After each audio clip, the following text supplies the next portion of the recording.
ഇന്ന് റെസിൻ വെച്ചിട്ട് 2 earring stud എങ്ങനെ ഉണ്ടാക്കുന്നതെന്ന് നോക്കാം. ഒന്ന് ഹാർട്ടിൻ്റെ ഷേപ്പും ഒന്ന് സ്ക്വയറിൻ്റെ ഷേപ്പും പിന്നെ 2 ഹെയർ ക്ലിപ്പും ഉണ്ടാക്കുന്നത് എങ്ങനെയെന്ന് നോക്കാം. അതിന് വേണ്ടത് റെസിൻ 3:1 എന്ന റേഷ്യോയിലുള്ള റെസിനും, അതായത് 3 സ്പൂൺ റെസിന് 1 സ്പൂൺ ഹാർഡ്നർ. അത് നന്നായിട്ട് മിക്സ് ചെയ്യണം. അല്പം ഒരു ബബിളില്ലാതെ മിക്സ് ചെയ്യണം.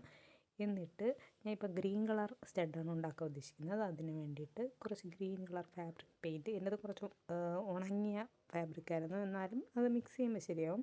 എന്നിട്ട് അതിന് ഭംഗിക്ക് വേണ്ടിയിട്ട് കുറച്ച് ഗോൾഡൻ കളർ പൗഡറും കൂടെ ഒഴിച്ചിട്ടുണ്ടായിരുന്നു. നല്ലപോലെ മിക്സ് ചെയ്തിട്ട് അതിന് ഈ സ്റ്റഡിൻ്റെ മോൾഡ് വാങ്ങാൻ കിട്ടും, മോൾഡിൽ ഒഴിക്കണം. അത് 24 മണിക്കൂർ വയ്ക്കണം.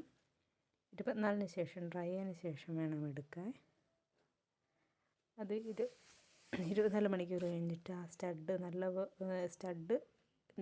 ഇത് എടുത്തതിന് ശേഷം അതിനെ നല്ല ഗം വെച്ചിട്ട് സ്റ്റഡിൻ്റെ ബേസ് വെച്ച് ഒട്ടിക്കണം. എന്നിട്ട് അതുപോലെ ഞാൻ ഈ ഹെയർ ക്ലിപ്പ് ഒരു സ്റ്റാറിൻ്റെ ഷേപ്പും റൗണ്ടിൻ്റെ ഷേപ്പുമാണ് വെച്ചിരുന്നത്. ആ ഹെയർ ക്ലിപ്പിൽ ഒരു കല്ലിൻ്റെ സ്റ്റോണിൻ്റെ ചെയിനും കൂടെ ഉണ്ടായിരുന്നു, അതും കൂടെ ഒട്ടിച്ചിട്ടുണ്ടായിരുന്നു.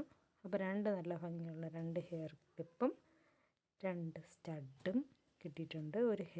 ഈ ഹാർട്ടിൻ്റെ ഷേപ്പ് നല്ല ഭംഗിയുള്ളതാണ്. Thank you for watching.